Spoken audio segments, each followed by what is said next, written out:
연휴가 지난 목요일 아침입니다. 어제 잘 쉬셨죠? 오늘 목요일 사도행전 7장 54절에서 8장 8절까지의 말씀 함께 보겠습니다. 그들이 이 말을 듣고 마음에 찔려 그를 향하여 이를 갈거늘 스데반이 성령 충만하여 하늘을 우러러 주목하여 하나님의 영광과 및 예수께서 하나님 우편에 서신 것을 보고 말하되 보라 하늘이 열리고 인자가 하나님 우편에 서신 것을 보노라 한대 그들이 큰 소리를 지르며 귀를 막고 일제히 그에게 달려들어 성 밖으로 내치고 돌로 칠세 증인들이 옷을 벗어 사울이라 하는 청년의 발 앞에 두니라. 그들이 돌로 스데반을 치니 스데반이 부르짖어 이르되 주 예수여 내 영혼을 받으시옵소서 하고 무릎을 꿇고 크게 불러 이르되 주여 이 죄를 그들에게 돌리지 마옵소서. 이 말을 하고 자니라. 사울은 그가 죽임당함을 마땅히 여기더라. 그날에 예루살렘에 있는 교회에 큰 박해가 있어 사도 외에는 다 유대와 사마리아 모든 땅으로 흩어지니라. 경건한 사람들이 스데반을 장사하고 위하여 크게 울더라.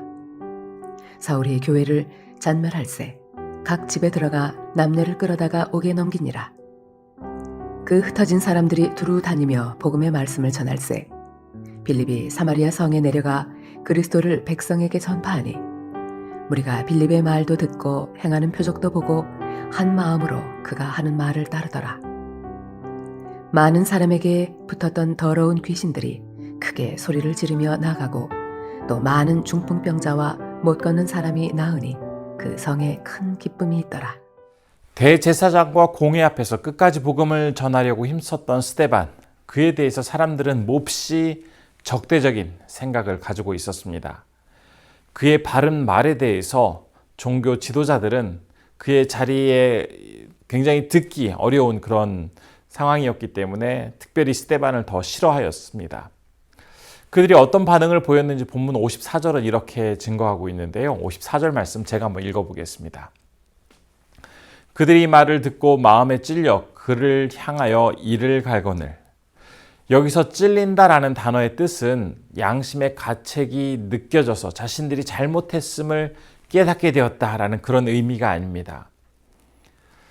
사실을 이야기하는 스데반의 설교가 마음을 톱으로 마치 자르듯 굉장히 불편하게 자신의 마음을 찢어놓는 것과 같아서 사람들은 몹시 화가 나 있었다라고 증거하고 있습니다.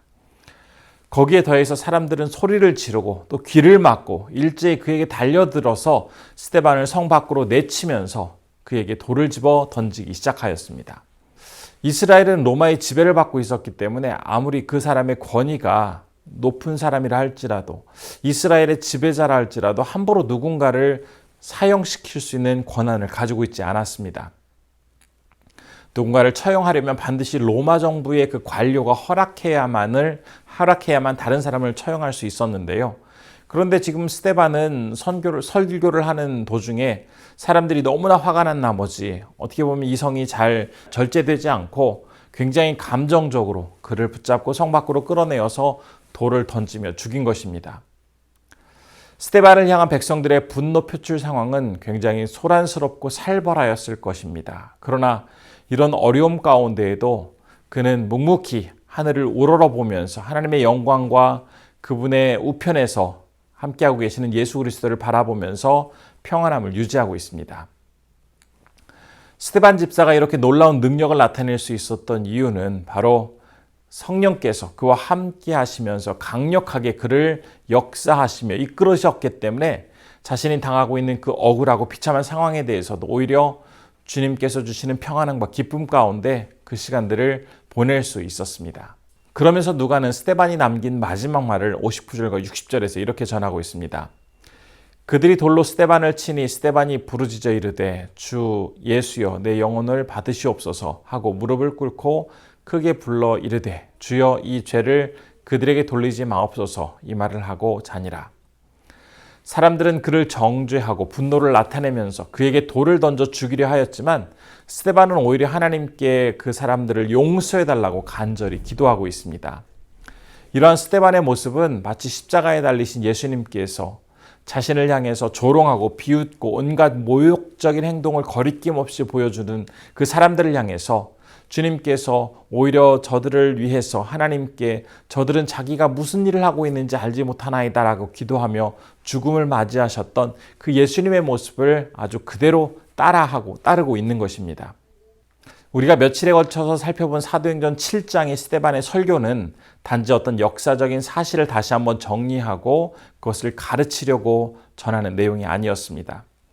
이스라엘의 약 1000년간의 역사 가운데 신실하게 역사하셨던 그분, 그 백성들을 온전히 인도하셨고 보호하셨던 하나님께서 여전히 살아계시고 그 백성들과 함께 하신다라는 사실을 다시 한번 그 백성들에게, 이스라엘 사람들에게 묵묵히 전하며 그 믿음을 증거하고 있는 스데반의 마음이 전달되고 있었습니다. 그리고 그의 믿음이 진정한 믿음이었다라는 것을 이제 마지막 순간까지 예수님의 그 모습을 그대로 따라함으로써 자신의 그 말이 얼마나 진정성 있는 것이었는지를 잘 보여주고 있습니다. 이러한 스데반의 믿음과 순종의 삶은 오늘날에도 동일하게 나타나게 됩니다. 우리 또한 그 모습을 따라 살아야 하는 것이죠. 나에게 어떤 손해가 발생한다 할지라도 내 계획대로 잘 되지 않는다고 해서 쉽게 화를 낸다거나 아니면 사람들이 나를 몰라주고 내 노력에 대해서 어떤 대가를 지불해 주지 않는다고 해서 서운해할 것이 아니라 언제나 신실하게 그 백성을 붙드시고 인도하시는 하나님께서 반드시 나에게 주신 그 약속을 온전히 믿으며 그 약속이 성취될 것을 바라보며 살아가는 그러한 믿음이 우리에게 필요한 것입니다. 그러면서 우리도 스데반이 보여주온 것처럼 예수님처럼 겸손하고 섬김의 삶을 살아가야 하는 것이 이 시대에 남겨진 주님의 제자된 우리가 따라야 할 그 길입니다.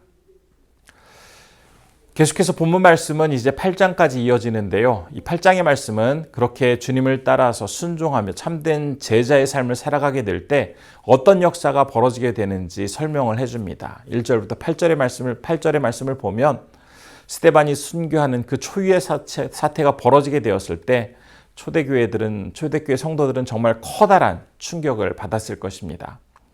자칫 내 목숨도 참 위험할 수도 있다라는 생각을 가지고 사람들은 위축되었을 수도 있겠지만 실제로는 그와는 전혀 다른 반응을 보이게 된 것입니다.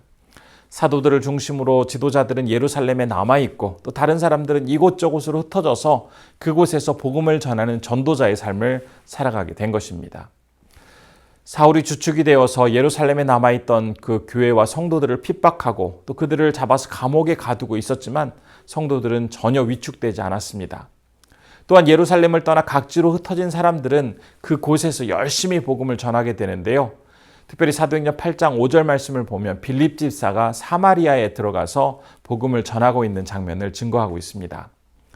사마리아는 전통적으로 이스라엘 사람들과 매우 적대적인 관계 가운데 있었습니다.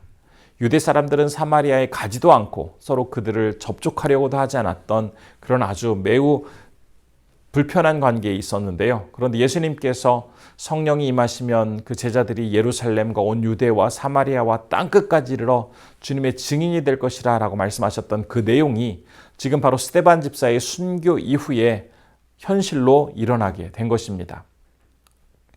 그리고 놀라운 성령의 역사가 이제 사마리아 땅에 전해지고 또 그곳에서 성령의 역사가 나타나게 되었을 때 많은 사람들은 큰 기쁨을 경험할 수 있게 되었습니다. 이것이 바로 예수 그리스도를 믿는 제자들 그리고 주님을 따르는 기독교인의 기적이자 능력입니다.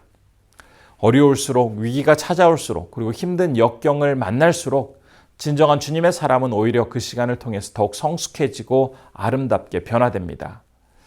어떻게 보면 세상적인 생각으로는 더 위축되고 상처받고 더 절망해야 하는 그런 상황에도 불구하고 하나님의 능력을 힘입어서 살아가면서 오히려 이전보다 더 멋지고 귀한 모습으로 변화되는 것이 진정한 그리스도인의 모습이 되는 것입니다.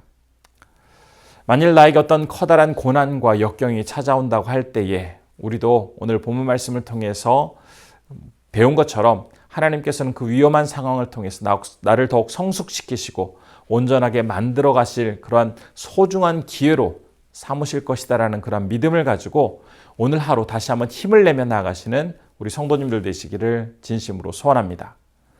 기도하겠습니다. 첫 번째로 내 인생에 찾아온 역경과 절망이 오히려 하나님의 살아계심을 선명하게 경험하는 그런 증거가 되게 하여 주시고 동놀라운 은혜의 증거가 되게 하여 주옵소서라고 기도해 주시고요. 필리핀에서 사역하신 우리 협력 선교사님 장성환, 이주영 선교사님 건강한 동역자를 허락하여 주시고 맡겨진 사명 잘 감당케 해달라고 기도해 주시기 바랍니다. 기도하겠습니다.